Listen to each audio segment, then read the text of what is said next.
When I said the only people who are not outraged by this are too busy with their lives, dumb, morons, or liars, where does Mehdi Hasan fit in on all this? Mehdi Hasan, read Judge Judkin's decision to set a Trump date, March 1st. As I noted yesterday, we should thank black women for doing... For the podcast people who are listening to this. Quote, Mehdi Hasan. Quote, we should thank black women for doing what a bunch of white guys have failed to do for years. Hold Donald Trump, a former president, accountable. End quote from the racist Mehdi Hasan. Do you know what kind of person looks at a judge and sees reflexively a black woman?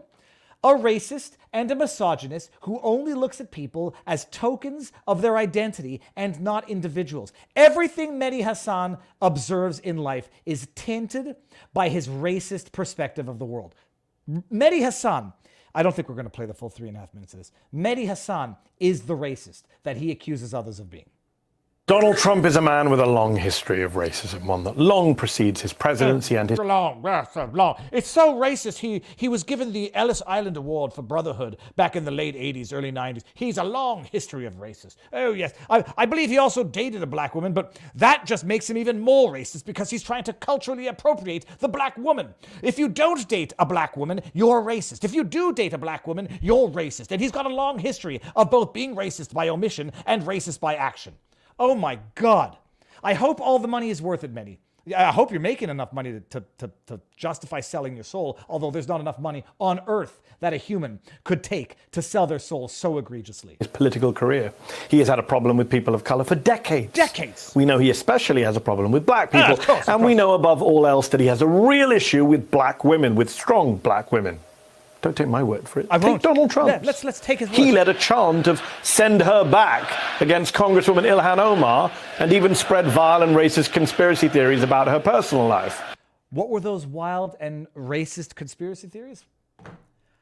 There's a little bit of justification for those theories, Mehdi Hasan. Some might say that you suffer from the racism of soft bigotry of low expectations. Send her back is not a racist statement typically, certainly not under the context. Especially, someone told Mehdi Hasan to go back to Britain, and he took that as a racist comment as well. When they tell Pierce Morgan, go back to Britain, not racist. Say it to Mehdi Hasan, racist. All roads lead to racism for the racist brain. He called Vice President Harris nasty and disrespectful, and just this week mocked the way she talks. He called Hillary Clinton nasty. Oh, when he calls Hillary Clinton nasty, he's a misogynist, you see? And when he calls Kamala Harris nasty, who's half black, it's racist, don't you see? And if he calls a man nasty, well, it means nothing unless the man is gay, in which it's misogynist, or he's black, in which case it's racist, or he's Asian, in which case it's anti-Asian, or he's whatever. Oh. She speaks in rhyme. You know, it's weird. It is. It's weird. But she has bad moments. And in rhyme?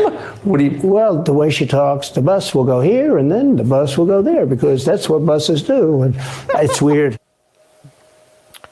He accused Justice Ketanji Brown Jackson of being disrespectful. There it is again. Towards the white GOP senators who were... Towards the white GOP senators? Mehdi Hasan is the most vile racist on the planet. I mean, it's just impossible. It's impossible. How does a brain even work like that? I see a person. It's like, imagine he's like the Terminator, where he's got a permanent like calculation system going off. He's looking around. Black woman, I can use her for that. White senators, I can use them for that. Can you imagine? It's got to be the sickest curse to be stuck in that head and view the world through these political blinders, these racist political blinders. Were questioning her. And even his own former advisor, Omarosa Manigault Newman, wasn't spared. He called her, a black woman, a dog. He called her a black woman. Didn't he call Rosie O'Donnell a pig? Oh, well, that wasn't racism when he did. That was misogyny, you see. When he calls a black woman a dog, it's racism. When he calls a white woman a pig, he might have called her a dog. It's motivated reasoning.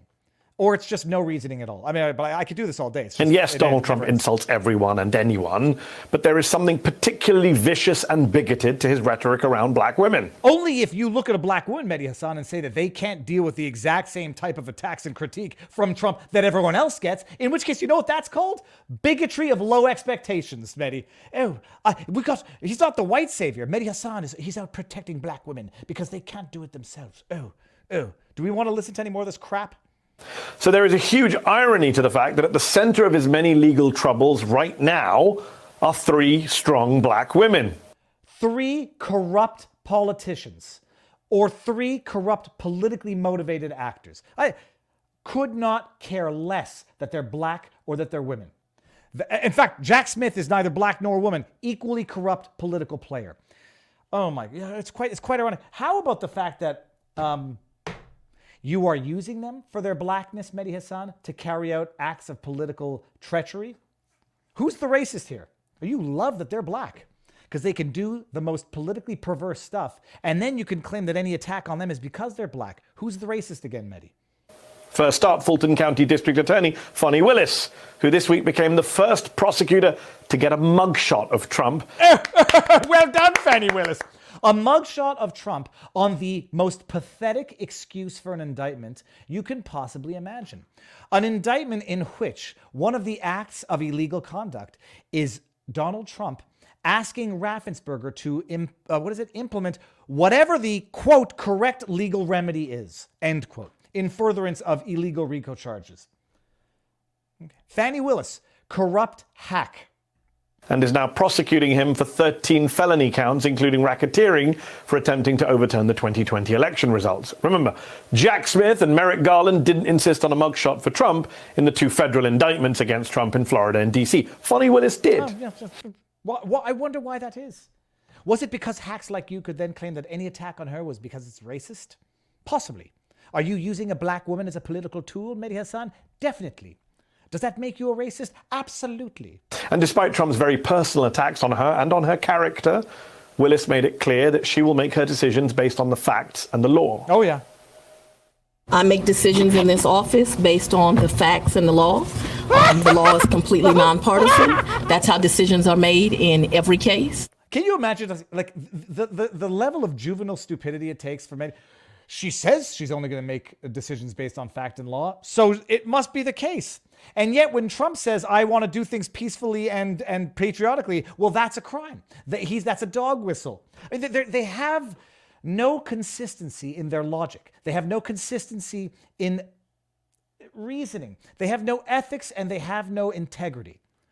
When Donald Trump comes out and says, I want to find the correct legal remedy, that is RICO-level conspiracy. When Fani Willis comes out and says, I'm just going to make every decision based on the law. Well, you wouldn't think I would do something different. Well, then that's evidence that she's doing things lawfully. But you got to be an idiot.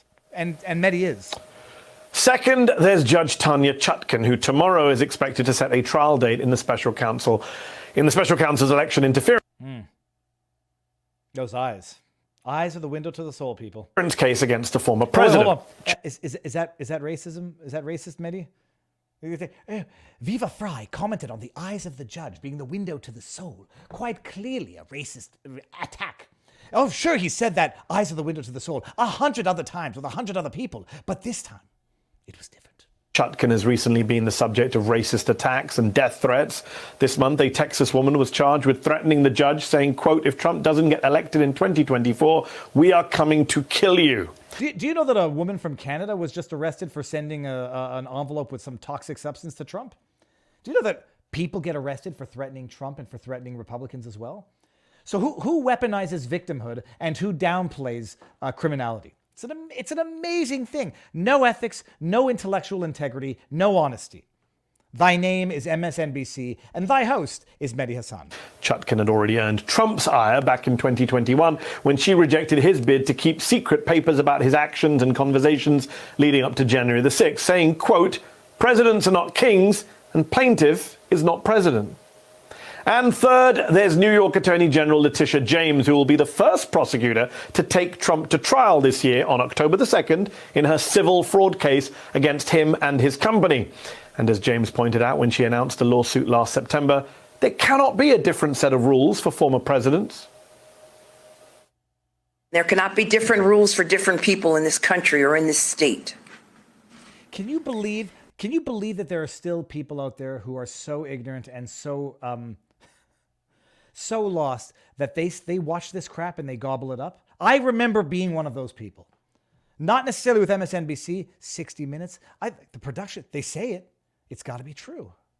And former presidents are no different. James, like Willis, has been accused of racism by Trump. He calls them racists, as well as called all sorts of other names. Look, it's never not a good time to thank black women in America for their services to the Republic, for stepping up again and again to save American democracy. Can you imagine anything more patronizing than this scumbag right now? Let me just hear what he just said again. Look, it's never not a good time to thank black women in America for their services to the Republic, for stepping up again and again to save American democracy. This okay. Bigotry of low expectations.